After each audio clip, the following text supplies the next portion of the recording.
It's the 6th of July. I got a new shirt, and this is your Monday Microdose. Well, if you're just listening, I do apologize that you can't see the new shirt, but you'll just have to believe me when I tell you that it makes me look young and slim. I hope you all had a safe and festive Independence Day.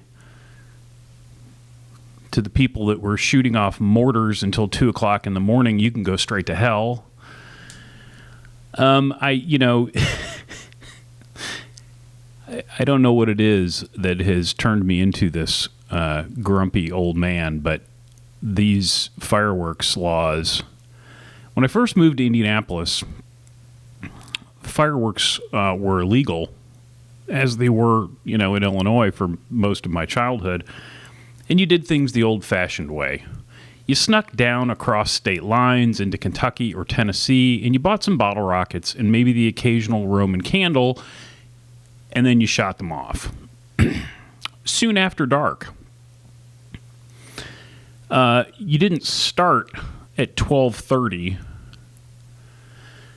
They changed the law at some point, I don't know, a dozen years ago or so, and it was adorable. You could buy fireworks, but you had to sign a release that said that you were going to not shoot them off within city limits, which, like I said, is adorable. And then the second thing was, well, you could shoot them off in city limits, but you had to go to a predetermined location to shoot them off. And, how are you going to enforce that? And the answer is you're not. What you do is you rely on the fact that we live in a civil society where people respect their neighbors. And, yeah. And then, you get the Battle of Khe Sanh going on at 2 o'clock in the morning, within a 3-block radius of your home. There's a lot of laws like that. The governor of Indiana here is getting some plaudits for a law that went into effect on the 1st of July, which is a hands-free law, which means, if you're going to use your mobile phone in your car while you're driving, you have to use some kind of a hands-free device. Great. I'm all for it. How are you going to enforce it? How are you going to enforce it? I don't know how you're going to enforce it. So you're still going to have people going down the road, talking on their phones. I don't know. Get off my lawn. So I did get a new shirt. And I've talked about this before, so if you've heard me talk about it before, you'll have to forgive me. But I started riding in, finger quotes, normal clothes, I don't know, maybe a dozen years ago. I got tired of, stuffing myself into Lycra and just kind of took a couple of cues from Grant Peterson and the gang at Rivendell and just started riding in normal clothes. And what I found was that it's great, very comfortable, but the shirt that you paid $40 or $50 or $60 for after about a season of riding in it is pretty worthless. Really, you can only ride in it at that point because they get pretty gross. And so I stopped buying new shirts. I started buying shirts at resale stores. And then I started buying shirts in resale stores and then having them for sale in my store and on my website. Now, you could most certainly do the same thing.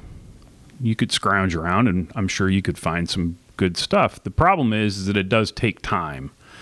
When I go out, I may hit 6 or 7 stores, and it may take the better part of a day, and I may come back with 2 or 3 pieces that are worthwhile, or what I feel like is worthwhile. So if you don't want to do that and you would like me to do the legwork for you, there's a link in the bio and or show notes that just says Ride in Normal Clothes, and that'll take you to the stuff that I have for sale. And a lot of it may be just like what I'm wearing today. I did a blog post last week, and I'm pretty sure I've talked about it here too, about how I'm consuming less content and how that has, really kind of been for the better. But what I am doing a little bit more, is reading. And I finally broke down and bought a Kindle.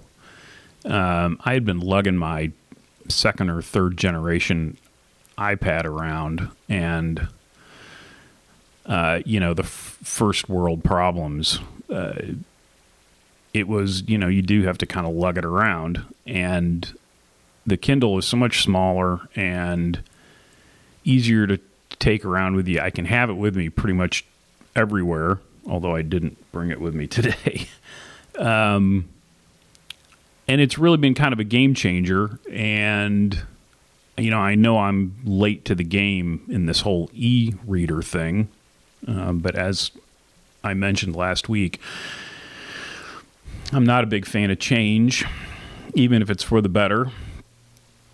The nice thing about any of these e-readers is that you can borrow books from your library and they'll deliver them right to your Kindle. So you don't have to leave the house. And again, I don't know about what it was like for you, but, our libraries, I don't know if they're open yet. They were closed for quite a while. You couldn't even get to them. So the ebooks were the only option. And there's a link in the description for that as well. Full disclosure, any of the Amazon links, if you buy any product from those, I do get $1 or $2 here and there. So that's full disclosure, but it is kind of an easy way to, support what I'm doing here. I mentioned, several shows back about my experiment with the leaf razor. Now, this I have no affiliation with, but the more I use it, the more I like it. I did have to fiddle around with it because you can vary the number of blades that you actually put into the head. And I took one of the blades out, and voila, works really well. So if you are interested in plastic-free shaving, leafshave.com. Yeah.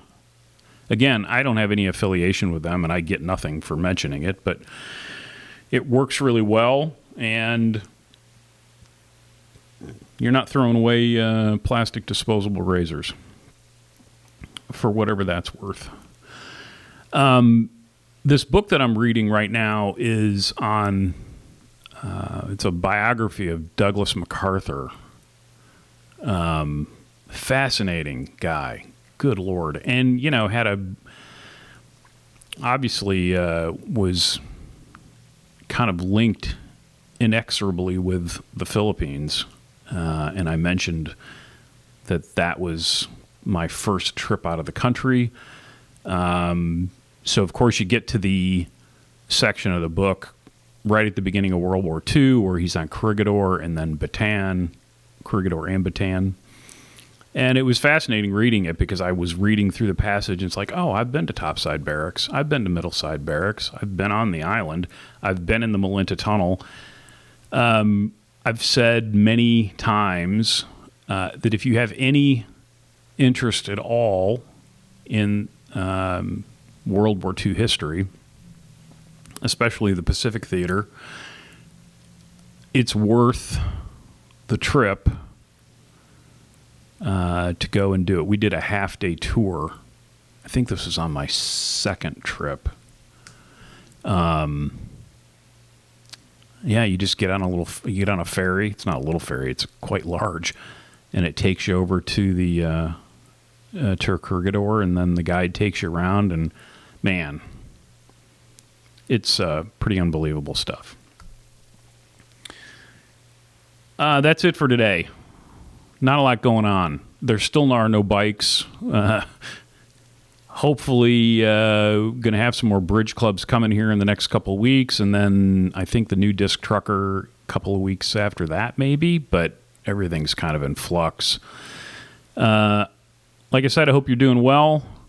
If you have pets, as I do, I hope they came through the pyrotechnics none the worse for wear. I hope you're getting some riding in. Until next time, be nice, work hard, ride bikes, play music when you can. I'll talk to you soon.